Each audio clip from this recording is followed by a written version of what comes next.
Salut les amis. Bon, aujourd'hui une vidéo un petit peu particulière. J'ai été contacté par King Bolen pour essayer en fait un de leurs outils de diagnostic par OBD2. Donc c'est le YA201 et je le découvre en fait en même temps que vous. Alors, la finition est franchement pas mauvaise. Il est petit. L'avantage quand c'est petit, c'est qu'au moins vous le mettez dans la boîte à gants, dans un vide-poche de la portière. C'est plutôt pas mal. Voilà. Alors après, ça c'est un outil pour les débutants qui va vous permettre de faire une lecture des codes défauts et de les effacer. Voilà, sur ma Jaguar, je me rappelle pas avoir de défaut. On va regarder ça, sachant que moi je travaille sur mes voitures en fait avec Icarsoft. J'ai pris un modèle plutôt assez haut de gamme où effectivement on peut avoir pas mal de paramètres. Ça en fait une lecture de tous les calculateurs de la voiture. Donc voilà, cet outil-là, ce n'est pas la même chose. Ça c'est vraiment en fait pour les débutants. Voilà, t'as un voyant moteur qui s'allume. Déjà tu peux lire ce que c'est, ça peut dépanner. Et une fois que tu as remplacé l'élément qui est défaillant, tu peux effacer le code défaut. Voilà, tu as une lecture aussi de quelques paramètres dessus, j'imagine, hein, ça serait au moins le minimum. Donc voilà, je vais brancher ça, puis on va voir ensemble comment il est foutu. J'espère juste que je vais assez long.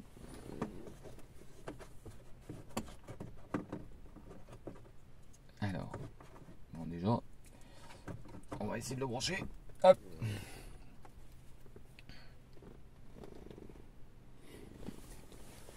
Alors, je vais essayer de...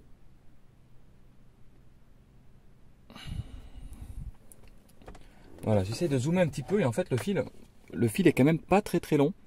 C'est quand même dommage. Mais bon, c'est pas gênant en soi.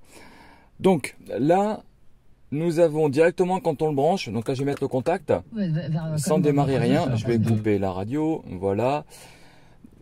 Donc là sur l'écran de base, ici on a Diagnosis, donc je suppose que c'est diagnostic. DTC, alors, bon déjà, ça commence bien.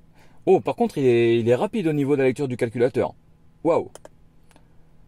C'est plutôt rapide. Je vais bien sortir, voilà. On va essayer de voir ensemble si déjà dans les réglages, on peut aller... Ouais, voilà, langage, est-ce qu'on va avoir français? Ouais, voilà, ce sera mieux. Ok, je reviens en arrière. Apparemment, on a de quoi tester la batterie. C'est pas mal, hein, ils le font pas tous. Ok.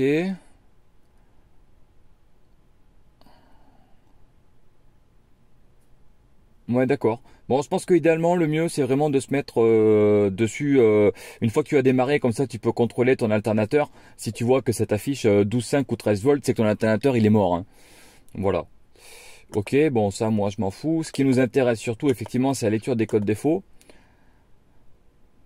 Donc là, il m'a trouvé le calculateur moteur assez rapidement. C'est plutôt pas mal. 1000 statuts. Alors, ECM, PCM.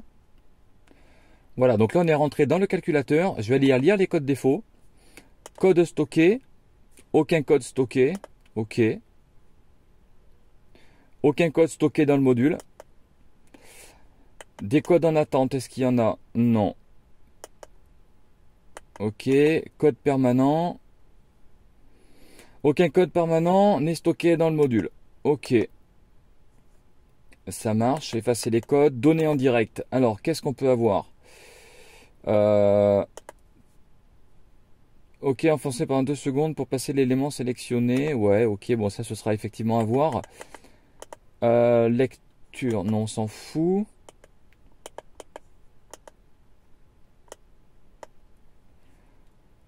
Alors, qu'est-ce que nous avons là-dedans? Ok, pas de code défaut. On a le load. Alors ça, par contre, c'est en Fahrenheit. Je sais pas si on peut le changer ou pas. Ouais, peut-être dans les paramètres, hein, parce que le mieux, c'est de mettre quand même en degrés. Ok, capteur map, RPM, VSS, les IAT, le MAF. Il n'y a pas énormément de choses, mais bon, si vous voulez faire une petite recherche de panne, ça peut être pas mal.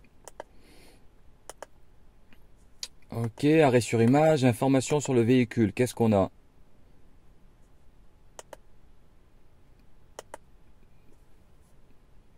Ouais, ok. Donc ça, je suppose que ça me détecte le numéro de série. Non, ça veut pas. Bon, c'est pas grave, hein. De toute façon, tout ça, on s'en fout un petit peu. Ok. Ah, on a un test de composants. C'est quoi ça? On va aller voir, je suis curieux.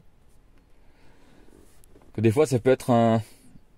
Ah, et voilà, le module sélectionné n'est pas supporté. Bon, ok. Des fois, ça peut être certains véhicules où peut-être qu'on peut activer certaines vannes, certaines choses, qui est très utile en fait pour faire une recherche de panne, par exemple. Là, je vais revenir en arrière. Ok. Dans les réglages, du coup, est-ce qu'on peut mettre langue, unité? Voilà, on va mettre en métrique, ce sera mieux. Record, c'est quoi? Enregistrement de données, ok. D'accord, bon. Ok. Alors, on repart dans le diagnostic. 1000 statuts, ok. Alors, TCM. TCM, là on va faire pareil, hein, lire les codes défauts, code stocké, mais normalement j'en ai pas dedans. Bon.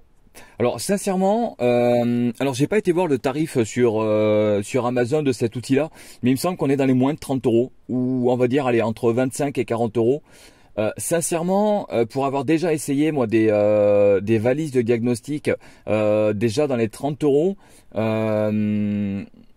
cet outil-là est vraiment vraiment au-dessus en fait de tout ce que j'ai pu essayer, du moins dans la gamme de prix entre 25 et 40 euros. Il me semble qu'on est dans les 30 euros hein, sur Amazon, quelque chose comme ça. Je suis surpris en fait de la réactivité. Il trouve assez rapidement déjà le calculateur. Après bon, bien évidemment, cet outil-là va servir pour les débutants. Vous avez un voyant moteur qui s'allume, vous avez besoin de le lire pour identifier le défaut et pour éventuellement faire une recherche de panne, une réparation derrière. C'est vraiment pas mal.